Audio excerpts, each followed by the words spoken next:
I am a woman. I know. Let me go a little further and explain. So one Sunday evening, my mom and I were making our way home from another Holy Ghost marathon down at the church house, where I was a part of the junior choir. And we had just finished singing This Little Light of Mine, the national theme song for every junior choir in the Baptist denomination. Singing and being a part of the choir were actually two of my favorite activities. It was just one thing that bothered me: my outfit. See, when it came to my wardrobe, my mom and I really didn't agree. And most of the time, our discussions would sort of get a little heated. And that night was one of those times. We were going back and forth over this frilly blouse that my mom thought was appropriately adorable for me to wear to church. It was hideous. It was white with these long, puffy sleeves and this built-in ribbon that you tied into a bow. A bow. Now, the thing about this bow is that it was called a pussy bow or a pussycat bow. Either way, I was on stage looking like Thomas O'Malley the cat from the Aristocats in my big floppy pussy bow. I hated that blouse. So whenever I wore it, I would try to do anything and everything I could to make it feel less gross. So sometimes I would opt to let the ribbon hang to the front or toss it to the back. But the problem with that is that I always looked like I was wearing a choir robe. And my mom definitely objected to my fashion statements. We differed. She was always impeccably dressed in her wonderful outfits with the feminine skirts and dresses that hit just below the knee because she didn't want to make the men down at the church house stumble. You know, nice sheer stockings, a nice shoe with a matching bag. Now, it's safe to say that my pretty good feeling was no longer a part of the car ride at this point. As a matter of fact, I was so upset that I was crying angry tears.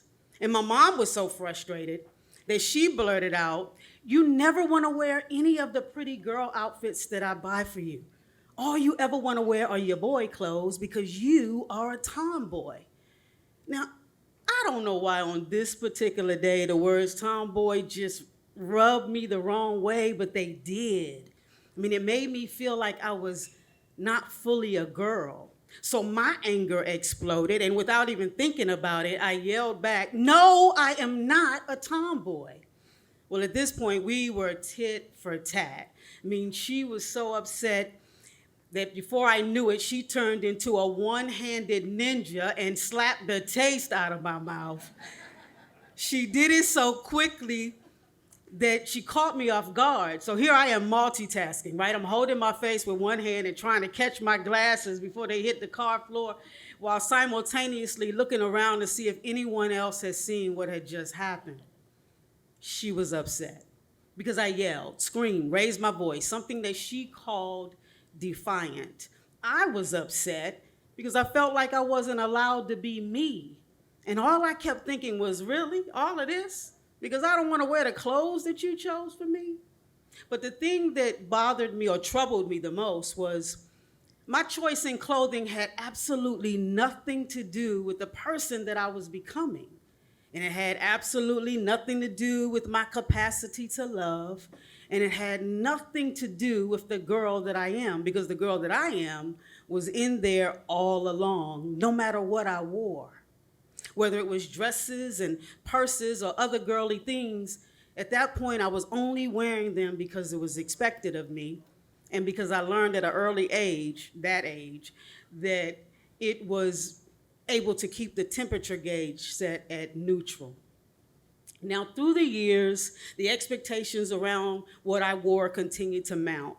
And pretty soon, the church community and coworkers decided to jump on the bandwagon to save my soul from the fraudulent idea that I must want to be a boy.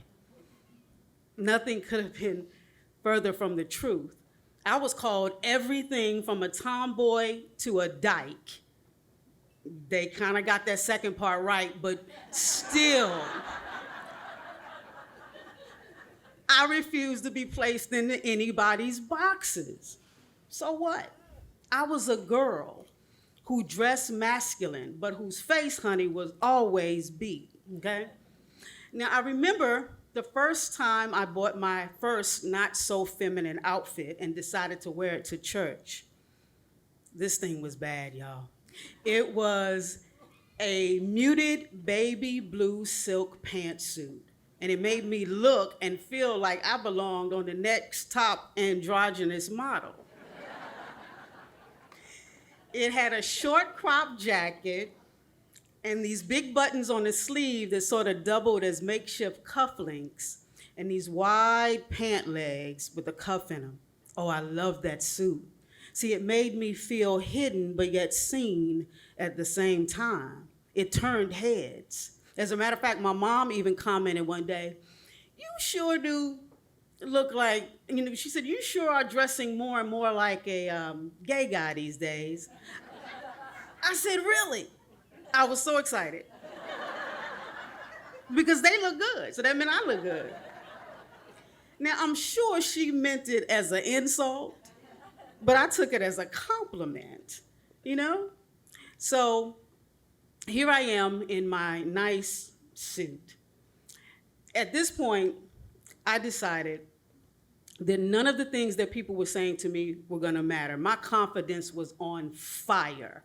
As a matter of fact, the insults just rolled off my shoulders as easily as threats from a chihuahua dressed in a sweater. Now, unfortunately, my mom never really shifted her perspective when it came to my wardrobe. As a matter of fact, to this day, I am still gifted women's pajamas without pockets and scoop neck tops.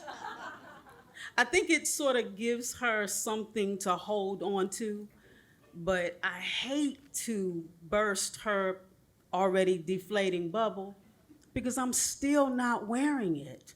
I'm finally wearing me and embracing myself completely. And there are some family members out there that are kind of close to me that probably are disappointed as well, but that no longer matters.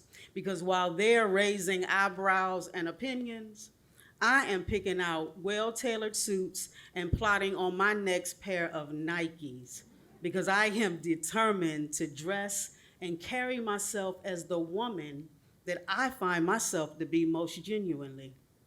So hello, my name is Mel, and I am a woman that dresses masculine. And if authenticity had a dress code, baby, I would be overdressed every single day.